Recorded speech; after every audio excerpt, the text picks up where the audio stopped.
विमुख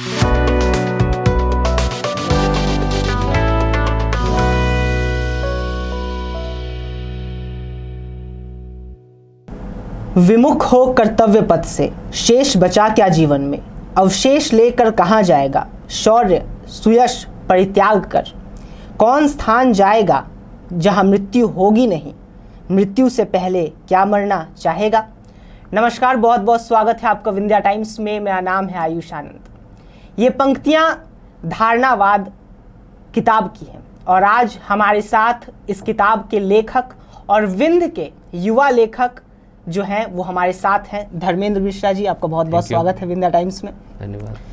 तो आपको पहले इनका परिचय दे दें। ये विंध्य से इनका ताल्लुक है। इन्होंने लगभग 10 से अधिक किताबें लिख चुके हैं। ये इनका भजन में भी काफ़ी काम है, म्यूज़िक में भी इनका काम है। तो सबसे पहले धर्मेंद्र जी, हम जानना चाहेंगे कि इस सफ़र की आपने शुरुआत कैसे की। जी, सफ़र तो हमारा काफ़ी सालों से रहा है लेखन में और तकरीबन 10 साल से ज़्यादा है जी। और मेरी स्टडी जो मैंने की है जी। इंदौर से की है और वहीं एडवर्टाइजमेंट में भी मैंने काम किया।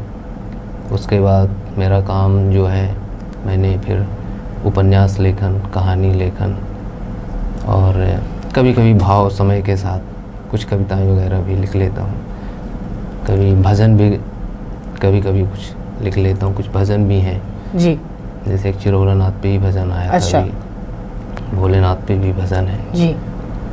बस यही है जीवन, साहित्य है, लेखन है। तो मैंने अभी हमारी हाल ही में अभी तुरंत बात हुई थोड़ी देर पहले। जी। तो ये आपने बताया कि आपने MBA किया है।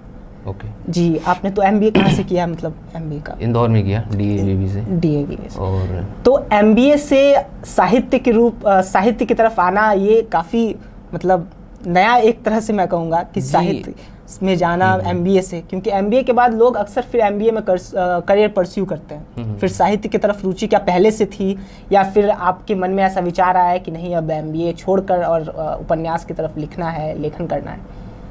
जी देखिए, साहित्य एक ऐसा फील्ड है जो भाव जो हैं वो ऐसे ही अचानक से नहीं आ जाते, ये बचपन से रहते हैं जी। लेकिन ये कि समय के साथ भाव में प्रगाढ़ता आई, एक मैच्योरिटी आई। और बचपन में जब मैं उपन्यास पढ़ता था, अपने नाना जी के यहाँ जाता था, तो वो मुंशी प्रेमचंद, रीमा भारती, वेद प्रकाश शर्मा, ये उपन्यास वो पढ़ा करते थे वो। तो अब मैं बच्चा था तो उस समय अब मैं उपन्यास उनसे मांग तो नहीं सकता था कि हमें उपन्यास पढ़ना है, तो वहाँ से मैं क्या करता था, लेके वहाँ से उपन्यास बिल्कुल अपने साथ चला आता था जी। वो, फिर अपनी किताबों के बीच में रख के उसको पढ़ता रहता था वो। तो एक तरह से एक इमेजिनेशन, अच्छा, एक बहाव वो विचारों का, वो साहित्य के प्रति मेरा तभी से था वो। तो एक तरह से आपके पिताजी से प्रेरणा कह सकते हैं कि पढ़ने और लिखने? नहीं है, मतलब एक तरह से पिताजी, हाँ, हालांकि मेरे शिक्षक हैं, वो लेखन में नहीं है, मतलब एक तो वहाँ से मतलब एक पढ़ने की शुरुआत आपने की और इस कह तरफ सकते हैं रुझान कि गया। इसका जो मूल श्रेय है जी, तो कहीं ना कहीं एक प्रेरणा वो मुंशी प्रेमचंद को मैंने बहुत पढ़ा। मुंशी प्रेमचंद की। तो अगर मैं आपसे पूछूं कि आपके मनपसंद लेखक कौन है? बताया तो अभी मुंशी प्रेमचंद। जी जी। तो मुंशी प्रेमचंद की आपने तमाम किताबें ऐसे पढ़ी हुई हैं और अब आप साहित्य में आ चुके हैं। आपने अच्छा काफ़ी कम उम्र में आपने 10 से अधिक किताबें लिखी हैं। जी बिल्कुल। हाल ही में अभी आपकी धारणावाद किताब भी आई है, लॉन्च हुई है। जी। तो धारणावाद के बारे में थोड़ा बताइए कि ये किस परिप्रेक्ष्य में लिखी है आपने, इसके लिखने के पीछे आपकी क्या मंशा थी? ये जो धारणावाद है ये मानव फिलॉसफी पर आधारित है जी। मनुष्य के अंदर जो भी हम देखते हैं मूर्त अमूर्त रूप से, यानी कि जो चीज़ें हम महसूस करते हैं, जो चीज़ें नहीं देखते हैं, उसको हम उसके पीछे क्या धारणा हो सकती है, क्या रीज़न हो सकता है। वो आदमी एक अमूर्त रूप से, वो उसके पीछे जो मनुष्य की धारणा है, वो धारणा किस परिप्रेक्ष्य में है, क्यों बनी वो धारणा, एक मनुष्य को अंदर से गहराई से एक समझने का एक जरिया है धारणावाद, स्वयं को जानने का एक जरिया है धारणावाद। और इसके अलावा राजनीतिक परिदृश्य पर भी इस पे कुछ आलेख हैं और इसमें फिलॉसफिकल भी हैं, कुछ आलेख हैं, इसमें मोटिवेशनल कुछ भी आर्टिकल कुछ हैं इसमें।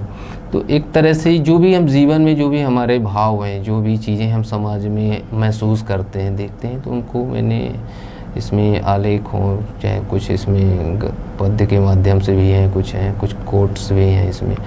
तो उनके माध्यम से मैंने अपनी भावनाओं को इस किताब के माध्यम से जरिए से मैंने व्यक्त किया है। और हम अक्सर देखते हैं कि मतलब मैं आपसे अगर पूछूं कि आपके हिसाब से जी, आपने आपने इतनी किताबें 10 से अधिक लिखी हैं, तो आज का पाठक क्या रिलेट कर पाता है, क्या पढ़ना चाहता है जो आप लिखते हैं? पाठक का देखिए कि जो समय है, समय बदलता है। अब लोगों का पढ़ाई की तरफ से, पढ़ने की तरफ से ध्यान हट गया है। लोग मोबाइल में, यूट्यूब में वीडियोस देखना ज़्यादा पसंद करते हैं। वो मनोरंजन की तरफ है, वो साहित्य की तरफ नहीं है जी। एक ये समाज की कड़वी सच्चाई है, स्वीकार करना पड़ेगा। तो मुश्किल है साहित्य के फील्ड में लिखना, लेकिन ये है कि जो हमारा काम है, जिस काम के लिए हम बने, हम तो वही कर सकते बिल्कुल, हैं। बिल्कुल। हम तमाशा नहीं कर सकते यूट्यूब में ना।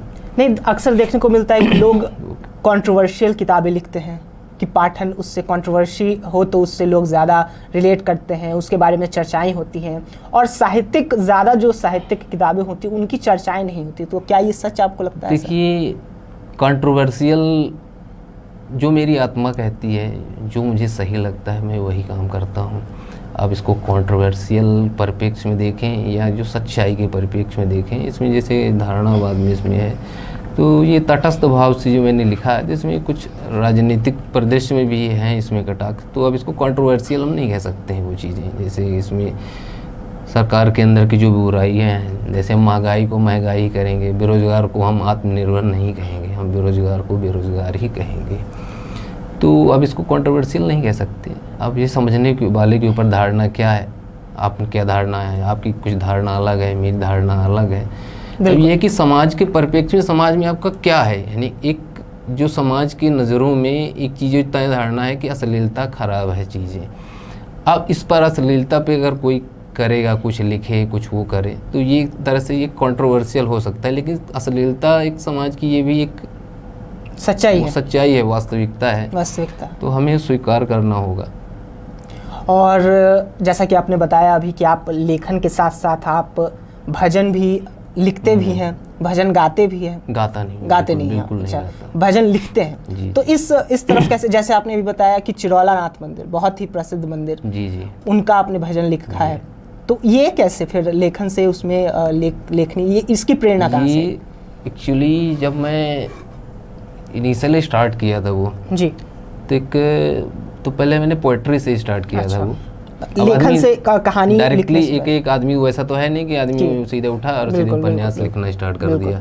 उसके पीछे बहुत बैकग्राउंड होता है, बहुत सारा फोकस, बहुत सारा हार्ड वर्क होता है। एक उपन्यास की दुनिया एक पूरी तरह से एक संसार, एक अपने तरह से एक इमेजिनेशन दुनिया क्रिएट करनी पड़ती है। उसके फ्लो में फिर 24 घंटे रहना पड़ता है वो चीज़ें। तो पहले इनिशियली जो स्टार्ट किया था तो पोइट्री से ही स्टार्ट किया था, कविताएं में भाव से। ऐसा मुझे कोई पोइट्री का कोई मतलब वो नहीं है, मतलब उस समय मुझे कुछ आया, चिरौला नाथ के दरबार में, मंदिर में जाया करता था, तो मुझे लगा कि यार ऐसा आया, लिख के आया वो भजन मुझसे चिरौला नाथ का, अपने पास वो काफ़ी समय से पड़ा था वो, तो मुझे लगा इसको होना चाहिए वो, कोई व्यापारिक परिप्रेक्ष्य से नहीं, फिर कुछ ऐसे हमारी आस्था और कुछ हमारे मित्र मिल गए, सावन सोनी जी, यहाँ करीब एक अच्छे गायक हैं वो, मैंने उनको कहा कि आप गा दीजिए इसको, अगर गा सकते हैं तो उन्होंने कहा बिल्कुल, फिर उस समय बन गया फिर वो।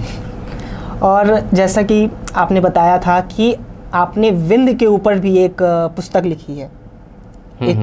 विंध्य के ऊपर नहीं, उपन्यास दायरा, वो यहाँ के पृष्ठभूमि पर आधारित कह सकते हैं। उनका जो सामाजिक ताना बाना है, वैसे समाज हर तरह की तरह की चीज़ें हैं, जो उसमें जो कॉन्सेप्ट है उसका, वो कहीं भी किसी भी परिप्रेक्ष्य में उसको फिट किया जा सकता है। ऐसे ऊंच नीच, गरीबी, छुआछूत कहाँ नहीं है, बिल्कुल में हर जगह है। तो एक दायरा, एक बंधन है जो समाज को जो बांधता है वो। ये उपन्यास कुछ ऐसे युवाओं के संघर्ष पर आधारित है जो समाज की जो तय मानक है, इनसे परे वो हट के सोचना चाहते हैं, उनसे करना चाहते हैं वो। लेकिन समाज से अगर आप सुधार चाहते हैं, आप कुछ करना चाहते हैं अगर, तो उस समाज से बहुत विरोध का सामना करना पड़ता है। तो ये उपन्यास उनके प्यार, मोहब्बत, राजनीतिक भी है, इसमें दर्द भी है, इसमें एक समाज के प्रति एक आक्रोश भी है। तो इसमें उपन्यास में एक आपको हर तरह के मानवीय संवेदनाएं, भाव इसमें मिलेगी। इसका जो एक मुख्य किरदार है आरिफ नाम से, वो पूरा उसका जो संवाद है वो पूरा शेर व शायरी में करता है। वो तकरीबन 100 से 150 उसके जो संवाद हैं, डायलॉग्स हैं, उसको मैंने शेर व शायरी में ही लिखा है। तो ये काफ़ी साल लगे तो थे। मेरा एक प्रश्न और है कि आपने जो दायरा लिखा है, तो क्या विंद से किसी कैरेक्टर को उठाया या फिर आपके कोई परिचित हो जिनसे आपने वो कैरेक्टर उठाया? ऐसा नहीं, जो मेरा जो लेखन है तो मैं केवल कॉन्सेप्ट उठाता हूँ समाज से, बाकी पूरा फिक्शन राइटर हूँ, पूरा इमेजिनेशन। बिल्कुल। कभी रियलिटी भी लगेगी आपको, जब आप मुझे पढ़ेंगे तो आपको रियलिटी भी लगेगी, लेकिन रियलिटी से उसका कोई वो नहीं है। लेकिन हाँ, पूरे समाज की जो चीज़ें, भावनाएं हैं वही उठाता हूँ, जो पूरे रियलिटी हो, जो ग्राउंड में हो, चीज़ें हो रही हैं, वही वास्तविकता में हो रही है वही। लेकिन ऐसा किसी से को रिलेट करके किसी व्यक्ति को वो किरदार मान के ऐसा नहीं। तो पहली किताब आपकी कौन सी थी? पहली किताब मेरी आई थी, मेरी सूक्ष्म अनुभूति करके आई थी वो। कौन से साल में आई थी वो किताब? ये आई थी 2016 में। उसके बाद फिर आपने ये सिलसिला जारी रखा? फिर उपन्यास आई 2, मुहाना भी आई एक, वो साइंस फिक्शन फैंटेसी है जी, इसका पहला पार्ट है, सीरीज है जी। उसका सेकंड पार्ट अभी मैंने रिलीज नहीं किया है। तो ये बहुत बड़े कॉन्सेप्ट पे, कैनवास पे है। इसमें वर्ल्ड वार से संबंधित चीज़ें हैं, इसमें विज्ञान के मॉडर्न फिजिक्स कॉन्सेप्ट पर बेस्ड है ये। तो मैं ये देखता हूँ कि अक्सर जो लेखन करते हैं, लेखन का कार्य करते हैं, लिखते हैं, उनके लिए ये साइंस फिक्शन थोड़ा चैलेंजिंग लगता है लिखना, क्योंकि वो थोड़ा अलग परिदृश्य से लिखा जाता है, उसका मोटिवेशन अलग होता है। तो आपने इससे पहले क्या कहा था कि ये चीज़ें कैसे साहित्य में आ गई वो चीज़ें। देखिए, जब एक बैकग्राउंड आपका रिच होता है, आपका बैकग्राउंड कैनवास आपका बड़ा होता है। जैसे मेरा बैकग्राउंड जो है साइंस से है, जी। MBA किया, मतलब हर तरह से, इंग्लिश बैकग्राउंड भी है मेरा, हिंदी भी बैकग्राउंड है, और साहित्य से भी है, बचपन से ही है, जब बताया आपको। तो आपका जब नॉलेज पावर बढ़ जाता है वो चीज़ें, तो और साहित्य से जुड़ा होने के कारण तो इसमें मुझे काफ़ी लिबर्टी मिलती है कि अपने लेखन को मैं बढ़ा एक बड़े कैनवास पे मैं लिख सकूँ, पेश कर सकें। बिल्कुल। तो वही है कि जो मैंने चीज़ें, कॉन्सेप्ट था वो, हालांकि बहुत मुश्किल कॉन्सेप्ट है, साइंस फिक्शन जो कॉन्सेप्ट पे उसको साहित्य में डालना, वो मुझे बहुत चैलेंजिंग था। जब मैं लिख रहा था उस समय, तकरीबन मुझे इसे पूरे जोन में ही रहना पड़ता था 10-12 घंटे जब मैं मुहाना लिखता था वो। तो ये बहुत मुश्किल मेरे चैलेंजिंग था। हालांकि सेकंड पार्ट लिखने में मुझे 1-2 साल से कॉन्सेप्ट में ही काम कर रहा हूँ, हो नहीं पा रहा। तो अभी उस पर काम चल ही रहा है उस पर वो। तो हम ये देखते हैं कि लोग जब बताते हैं अपनी कि मैंने ये किताब लिखी, इसके पीछे मेरा ये मोटिवेशन था, ये सोच थी, ये समाज को मैं देना चाहता था इस किताब से। तो जैसे कि धारणावाद आपने कहा कि ये एक साइकोलॉजिकल किताब है, आज के परिदृश्य पे भी इसका थोड़ा उससे जुड़ा हुआ है। तो जब आप लिखते हैं इस तरह की किताबें, तो आप क्या ये सोचकर लिखते हैं कि हाँ, समाज की ये प्रॉब्लम है, इसको मैं अपनी किताब में झलकाऊं, ये समाज को मिले इससे कि हाँ, ये समाज की समस्या है और इस किताब से वो उसे देख पाएं? क्या ये आप किताबों में अपने मेंशन करते हैं? नहीं, देखिए, समाज के लिए लिखता हूँ आदमी, अपने लिए तो अपने लिए पढ़ के आदमी रख ले, क्यों लिखूँ? बिल्कुल। जो लिखा है ये चीज़ें समाज के लिए, लोगों के लिए, भले के लिए लिखा है। अपने लिए तो अपने तो आदमी खुद ही, आदमी कॉन्सेप्ट है तो खुद ही अपने आत्ममुग्ध होकर बैठा है वो। तो लोगों के पढ़ने के लिए लिखा, कोई व्यापारिक ऐसा नहीं है, कोई व्यापार बहुत बड़ा व्यापारिक परिदृश्य हो तो जैसे आपने पहले ही कहा था, कंट्रोवर्शियल चीज़ें लिखिए, लोगों को बिके, खूब अश्लीलता परोसिए। तो ऐसा नहीं है, लोगों को भला हो, जिसमें लोगों को अच्छे रास्ते पे चल सके। क्योंकि आज हम देख रहे हैं कि अश्लीलता जो है वो साहित्य पर थोड़ी हावी होती जा रही है। लोग साहित्यिक चीज़ों को कम ले रहे हैं, अश्लीलता किताबों में भी देखने को मिल रही है। जैसे जैसे इंटरनेट हावी हो रहा है, टेक्नोलॉजी है, तो अश्लीलता धीरे धीरे किताबों में भी मिलती जा रही है। इस पे क्या आप कहना चाहेंगे? अश्लीलता समाज में जो हमारे अंदर है, अश्लीलता कहीं समाज में नहीं है, अश्लीलता आपके अंदर भी है, हमारे अंदर है, सबके अंदर है। तो जो हम छुप के गुपचुप तरीके से देखना चाहते हैं, जो चीज़ें हम महसूस करते हैं, देखना चाहते हैं, उसी की तरफ हमारा झुकाव होता है के रूप में लें। वो चीज़। अभी मैं आपकी किताबें देख रहा हूँ, पढ़ रहा हूँ, मैं पेजेस देख रहा हूँ, तो उसमें वॉर्म होल के बारे में जो आप बताता है कि आप साइंस से रिलेट करते हैं अपनी किताबों में देखते हैं। तो मैं जैसे इनमें देखता हूँ कि काफ़ी कोट्स मिलते हैं हमें, जैसे राजनीति की साथ ही कर्तव्य पथ, जैसे आपने कि पढ़ाया बताया, मैं पढ़ा भी था, मैंने शुरुआत में की थी चींटी से मन की बात, ऐसे इस तरह की। तो ये आप लिखते इसलिए हैं ताकि ये समाज को आप एक मैसेज दे पाएँ ये, और आज के परिप्रेक्ष्य में सारी रहती हैं चीज़ें, जीवन की प्यास।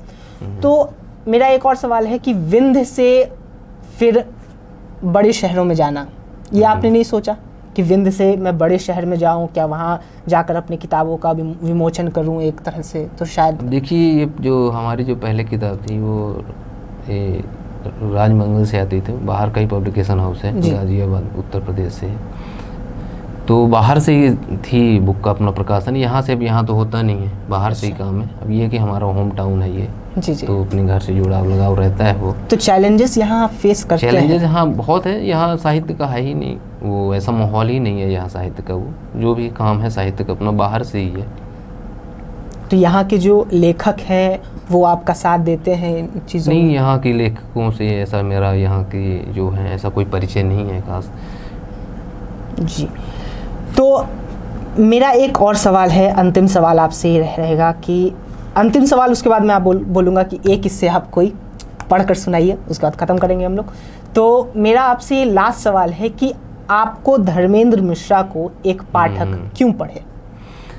पाठक मुझे पढ़ना या ना पढ़ना लोगों पर, लेकिन मैं उनसे यही कहना चाहूँगा, आपके अंदर जो वास्तविकता है, जो आपका जीवन है, हम आपको जीवन को, आदमी जो समाज है, समाज की वास्तविकता को ही अपनी कलम के माध्यम से उतारते हैं, चाहे वो ये भावनात्मक परिदृश्य हो, चाहे कहानी हो, चाहे उपन्यास हो।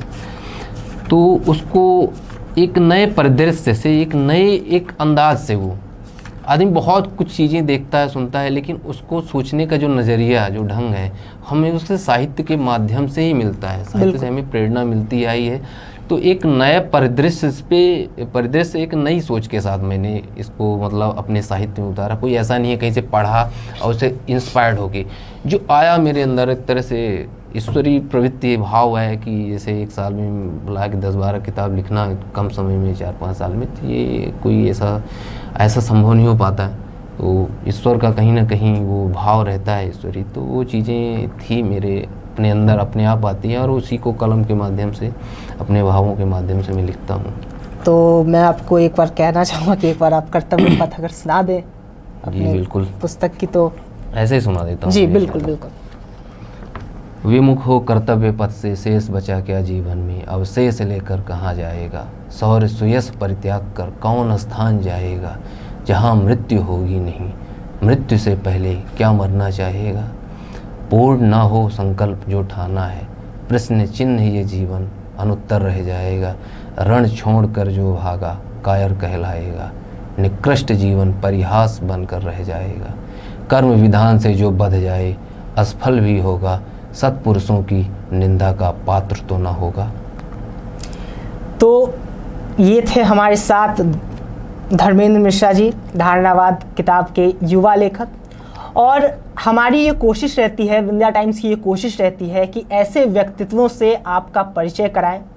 ये युवा लेखक विंध्य के हैं, विंध्य की गरिमा को आगे बढ़ाने की हमारी कोशिश रहती है, और हम चाहते हैं कि नए नए लोगों से आपका परिचय कराएं। तो ये हमारी खास बातचीत रही आज धर्मेंद्र मिश्रा से। ऐसे तमाम खबरों और अपडेट्स के लिए बने रहिए विंध्या टाइम्स के साथ। बहुत बहुत धन्यवाद जी, बहुत बहुत धन्यवाद।